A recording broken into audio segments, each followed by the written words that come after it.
আসসালামু আলাইকুম, স্বাগতম সবাইকে আবারও আমার এই ছোট্ট চ্যানেলটিতে। দেখতে দেখতে অনেকগুলো রমজান পেরিয়ে গেল, সামনে চলে আসছে ঈদ। আর সেই ঈদকে সামনে রেখে অতিথি আপ্যায়নে আপনাদের সাথে আজকে আমি এই ভিডিওতে 3টি পিঠার রেসিপি শেয়ার করব, যেগুলো আপনারা খুব সহজে তৈরি করে অতিথিদের আপ্যায়নে রেখে দিতে পারেন। তো এই পিঠাগুলো তৈরি করার একদম খুঁটিনাটি টিপস সহ আমি আপনাদের সাথে শেয়ার করেছি। আশা করছি যারা নতুন এই পিঠাগুলো তৈরি করতে যাচ্ছেন তাদের অনেকটা উপকারে আসবে, এবং খুব পারফেক্টলি কিভাবে আপনারা এই পিঠাগুলো তৈরি করতে পারেন ছোট্টখাটো টিপস আমি আপনাদেরকে শেয়ার করেছি। আর এখানে যে পিঠাগুলো আমি তৈরি করছি সেগুলো হচ্ছে, একটি হচ্ছে ঘি চুই, নারিকেলের দুধ চুই এবং লবণ চুই। 3 রকমের চুই পিঠা একবার খামির তৈরি করে আপনারা একইভাবে কিন্তু তৈরি করে নিতে পারেন, এবং বারবার খামির তৈরি করার কোনো প্রয়োজন হবে না।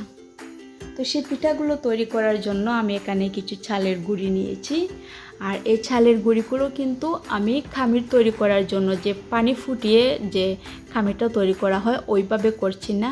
ওইভাবে তৈরি করলে কিন্তু পিঠাটা খুব একটা টেস্টি হয় না। আমি 2ভাবে ট্রাই করেছি, তবে বেস্ট রেজাল্ট হয় এভাবে তৈরি করলে। তো আমি গুঁড়িগুলোকে প্রথমে একটি কড়াইয়ে খুব ভালোভাবে একটু ব্রাউন কালার করে ভেজে নিয়েছি। আর এর সাথে আমি পরিমাণ মতো দিয়ে দিয়েছি লবণ, এবং এই গুঁড়িটা গরম থাকা অবস্থায় কিন্তু আমি লবণ দিয়ে মিশিয়ে নিয়েছি। এবং এই যে খামিরটা আমি তৈরি করব, যা পানি আমি ব্যবহার করব, সেই পানিটা কিন্তু আমি ফুটিয়ে নিয়েছি কুসুম গরম। একদম বেশি গরম করতে যাবেন না, কুসুম গরম পানি দিয়ে কিন্তু এই খামিরটা তৈরি করতে হয়। তো লবণটা মিশানোর পরে এবার হচ্ছে পরিমাণ মতো পানি দিয়ে খামিরটা তৈরি করা হবে। এই খামিরটা গরম গরম থাকা অবস্থা তৈরি করতে হয়, তাই মা আমাকে হেল্প করছেন খামিরটা তৈরি করাতে। আর তারপরের যে প্রসেসটা সেটা আমি করব। তো পানিটা দেওয়ার পরে কিন্তু গরম বাতাসটা বের হয়ে আসবে গুঁড়ি থেকে, তাই এভাবে একটু নাড়াচাড়া করে দেবেন, এতে করে খুব বেশি যে গরমটা সেটা বেরিয়ে যাবে। আর তারপরে হচ্ছে এভাবে হাত দিয়ে মাখিয়ে মাখিয়ে খামিরটা তৈরি করতে হবে। এক্ষেত্রে আপনারা একটা কাজ করতে পারেন, অল্প একটু পানি নিয়ে নিতে পারেন একটি বাটিতে। আর যখনই হাতে খুব বেশি গরম লাগবে তখন পানিটায় হাত ভিজিয়ে তারপরে হচ্ছে এভাবে খামিরটা তৈরি করতে পারেন। এখানে খামিরটা তৈরি করার ক্ষেত্রে একটা জিনিস খেয়াল করবেন, খুব সুন্দরভাবে আপনারা নরম করতে যাবেন না, পারফেক্টলি একটি খামির তৈরি করতে হবে। তাহলে কিন্তু পিঠাগুলো সুন্দর হয় এবং খেতেও ভালো লাগে। আর যদি খামিরটা নরম হয়ে যায় তাহলে পিঠাগুলো কামড় দেওয়ার পরে কিন্তু দাঁতে বসে যায়, এগুলো কিন্তু খেতে ভালো হয় না। তো কিছু জিনিস আছে, পিঠা তৈরি করতে পারে সবাই, বাট পিঠা তৈরি করার ক্ষেত্রে কিন্তু ছোটোখাটো কিছু টিপস ফলো করলে পারফেক্ট পিঠা তৈরি করা যায়। তো প্রথমে এভাবে খামিরটা তৈরি করে নেওয়া হচ্ছে, খুব ভালোভাবে কিন্তু মাখানো হচ্ছে না, পরবর্তীতে আবারও মুথে নিতে হবে। তো খামিরগুলো তৈরি করা হয়ে গিয়েছে। এবার এখান থেকে অল্প করে আমি আবারও খামিরটা নিয়ে নিচ্ছি, এবং খুব ভালোভাবে আবারও মুথে নিতে হবে, যাতে করে পিঠাগুলো তৈরি করার সময় ফেটে না যায়। তো আমি এখন অল্প অল্প করে এভাবে মাখিয়ে নিচ্ছি, খুব সুন্দর করে মাখিয়ে নিচ্ছি, তাহলে কিন্তু আমার পিঠাগুলো ফাটবে না তৈরি করার সময়।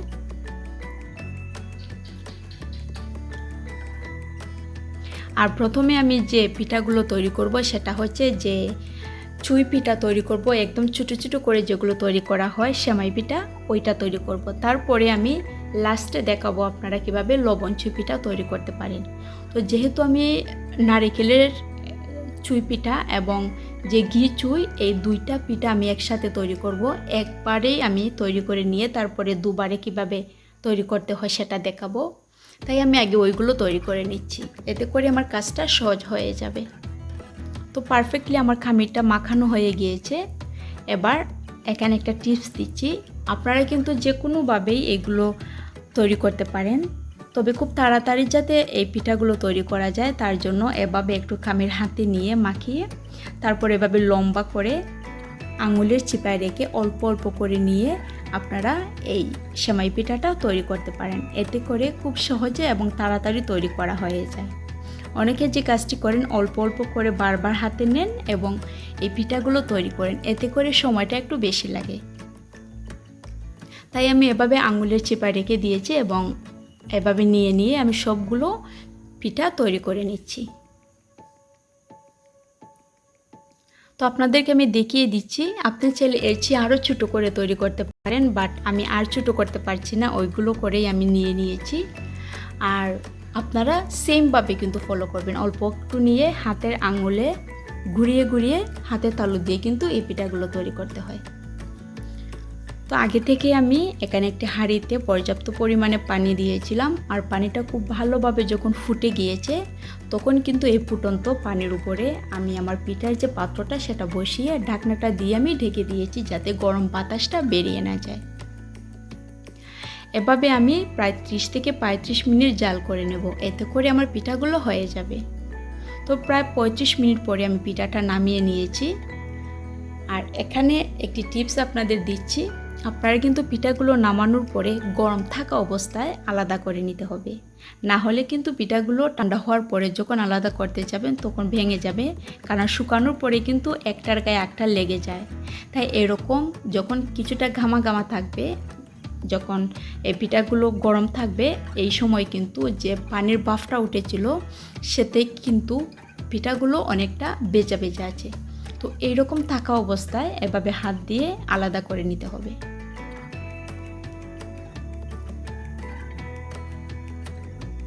তো আমার হাতে খুব বেশি গরম লাগছে, যেহেতু পিঠাগুলো অনেক গরম, তাই আমি একটি বাটিতে পানি নিয়ে নেব, আর পানির মাঝে আমি হাতটা ভিজিয়ে ভিজিয়ে তারপরে পিঠাগুলো আলাদা করে নেব। এবং আমি সাথে আরেকটি পাত্র নিয়েছি, যখনই পিঠাগুলো জোরজোড়া করা হয়ে যাবে তখন আমি ওই পাত্রটাতে আলাদা করে নেব, এতে করে খুব তাড়াতাড়ি পিঠাগুলো ঠান্ডা হয়ে যাবে এবং শক্ত হয়ে যাবে। আর শক্ত হয়ে গেলে কিন্তু একটার গায়ে একটা লেগে যাবে না, এতে করে ভাঙারও কোনো ভয় থাকে না। তো এভাবে করে আমি সবগুলো পিঠা ছাড়িয়ে নিচ্ছি।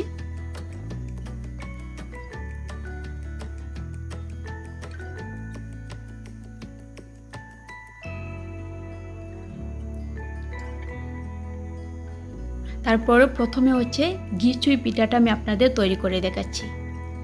তার জন্য এখানে আমি প্রায় 2 টেবিল চামচের মতো ঘি ব্যবহার করছি। আপনি এক্ষেত্রে বাটার অথবা তেল দিয়ে এই পিঠাগুলো ভাজতে পারেন, তবে যেহেতু এটা ঘি চুই তাই চেষ্টা করবেন ঘি দিয়ে এই পিঠাগুলো ফ্রাই করার জন্য, এতে করে অনেকটা টেস্টি হবে খেতে। তো আমি এখানে 2 টেবিল চামচের মতো ঘি দিয়ে দিয়েছি, এবং এই ঘিটা যখন মেল্ট হয়ে যাবে তারপরে আমি কিছু পেঁয়াজ ব্যবহার করব। তার জন্য বড় পরিমাণে একটি পেঁয়াজ আমি কুচি করে কেটে নিয়েছি। আর পেঁয়াজটা কাটার সময় একটু খেয়াল করবেন, খুব বেশি মিহি করে কাটতে যাবেন না, একটু বড় টাইপের থাকবে। তো পেঁয়াজটা দিয়ে দেওয়ার পরে কিন্তু যখনই পেঁয়াজটা একটা থেকে আরেকটা আলাদা হয়ে যাবে তখনই কিন্তু পিঠাগুলো দিয়ে দিতে হবে। পেঁয়াজটা খুব বেশি গোল্ডেন ব্রাউন কালার করতে যাবেন না, এতে করে পিঠাগুলো ভাজা হওয়ার আগে কিন্তু পেঁয়াজটা পুড়ে যাবে এবং সেই ক্ষেত্রে কিন্তু পিঠাটা খেতে তিতে হয়ে যায়। তো আমি চুই পিঠাগুলো দিয়ে দিয়েছি, যে ছোটো চুই পিঠাগুলো আমি তৈরি করে রেখেছিলাম। আর এভাবে আমি তেলের মাঝে এগুলো ফ্রাই করে নেব। যেহেতু আমি আগেই লবণটা দিয়েছিলাম, আপনি চাইলে টেস্ট করে এক্ষেত্রে যদি লবণের পরিমাণটা একটু কম হয় তাহলে দিয়ে দিতে পারেন। তো এভাবে যখন কালারটা এইরকম হয়ে যাবে, পুরা কিছু হয়ে যাবে, তখন আমি পিঠাগুলো নামিয়ে নেব।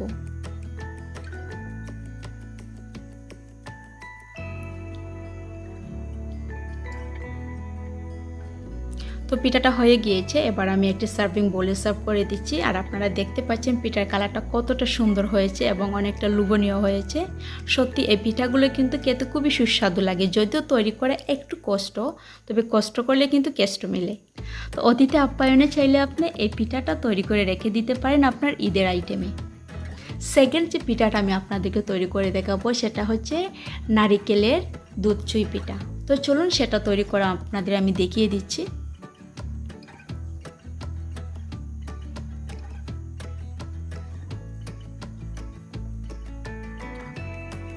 আমি এখানে প্রায় 1 লিটার পরিমাণে দুধ নিয়েছি।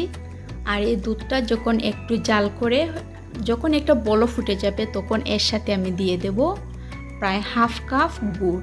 আমি এখানে মরিচা গুড়টা দিয়ে দিচ্ছি।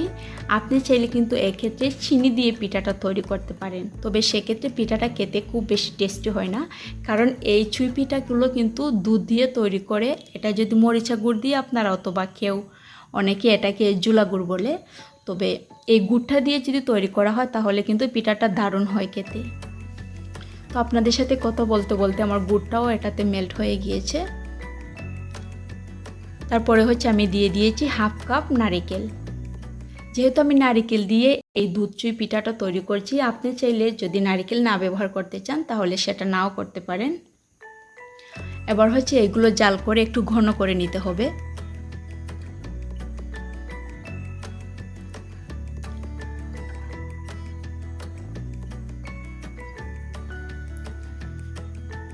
আমার দুধটা ভালোভাবে জাল করা হয়ে গিয়েছে, যেহেতু আমি অনেক আগেই বসিয়ে রেখেছিলাম, তো দুধটা অনেকটা ঘন হয়ে গিয়েছে, ফুটে গিয়েছে, নারিকেলটাও অনেকটা সিদ্ধ হয়ে গিয়েছে। এবার আমি যে পিঠাগুলো তৈরি করে রেখেছিলাম সেটা ঠান্ডা হয়ে গিয়েছে, আর এগুলো আমি এবার দুধের সাথে মিশিয়ে দিচ্ছি। দিয়ে একটু নাড়াচাড়া করে এভাবে জাল করে নিচ্ছি, আর তারপর ঢাকনা দিয়ে ঢেকে আমি প্রায় 5-6 মিনিটের জন্য রেখে দেবো। এতে করে পিঠাটা অনেকটা সফট হয়ে আসবে। তো আপনাদের কাছে ছোট্ট একটি রিকোয়েস্ট, যদি আমার এই পিঠার রেসিপিটা ভালো লেগে থাকে তাহলে আপনার বন্ধু এবং ফ্যামিলিদের সাথে শেয়ার করবেন, এবং যদি খুব বেশি আপনাদের ক্ষতি না হয় তাহলে ছোট্ট একটি লাইক করে দেবেন, অথবা কেমন হয়েছে আমার এই পিঠার রেসিপিটা সেটা কমেন্ট বক্সে লিখে জানাতে পারেন। তো কিছুক্ষণ জাল করার পরে পিঠাগুলো অনেকটা সফট হয়ে গিয়েছে আর দুধটাও ঘন হয়ে গিয়েছে। এই পর্যায়ে হচ্ছে আমি গ্যাসটা অফ করে এগুলো নামিয়ে নেব।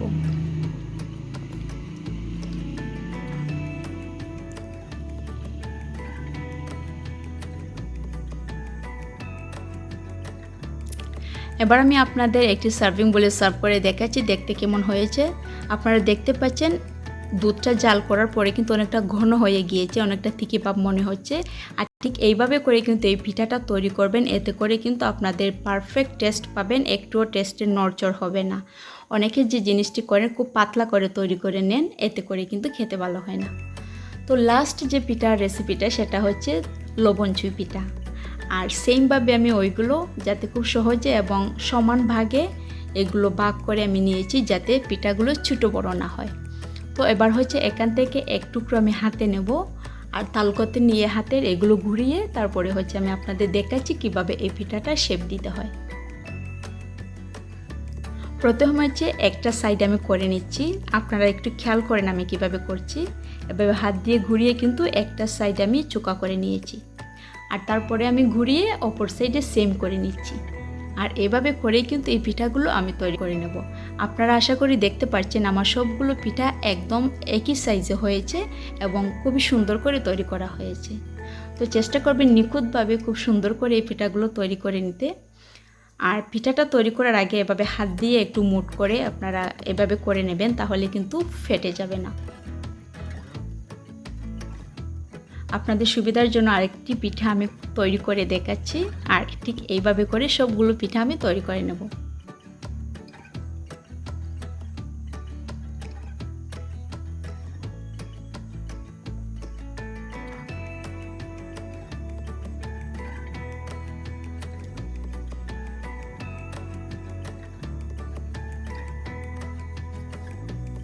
তো এভাবে হচ্ছে সব কয়টা আমি তৈরি করে নিয়েছি।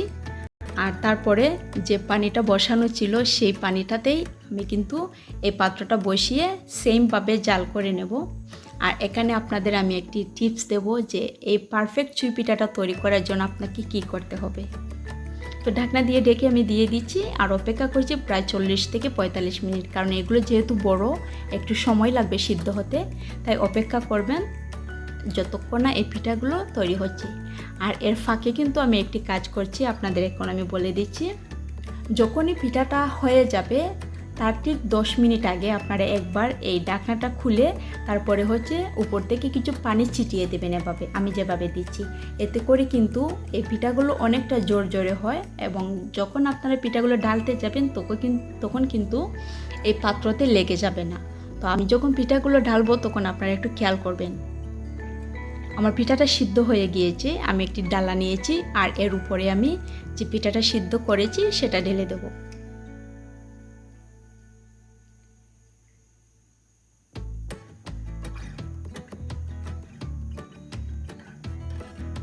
দেখতে পাচ্ছেন আমি যে পানিটা দিয়েছিলাম এই জন্য কিন্তু খুব সহজেই তাড়াতাড়ি পিঠাগুলো জ্বরে গিয়েছে। এটা একটা কিন্তু দুর্দান্ত টিপস, আপনারা একটা সব সময় মাইন্ডে রাখবেন। যখনই আপনারা এই বড় লবণ চুই পিঠাটা তৈরি করবেন, তখন নামানোর কিছুক্ষণ আগে এভাবে এক চিটা পানি দিয়ে দেবেন। এখন হচ্ছে এই গরম পিঠাটা আমি সাথে সাথে বাতাস করে ঠান্ডা করে নিচ্ছি। আমার কাছে পাকা এই মুহূর্তে ছিল না, তাই ছোট্ট আরেকটি ডালা দিয়ে আমি বাতাস করে পিঠাগুলো ঠান্ডা করে নিচ্ছি।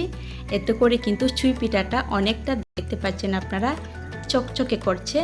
তো এটা ছিল আরেকটি টিপস। তো এভাবে করে আপনারা হচ্ছে পিঠাগুলো তৈরি করে নিতে পারেন। আশা করছি আমার আজকের ভিডিওটা আপনাদের কাছে ভালো লেগেছে। আর এইরকম মজাদার এবং সহজ সহজ পিঠার রেসিপি এবং রান্নার রেসিপি পেতে চ্যানেলটি সাবস্ক্রাইব করতে ভুলবেন না। সবাই অনেক ভালো থাকবেন। সবার কাছ থেকে বিদায় নিচ্ছি। আল্লাহ হাফেজ।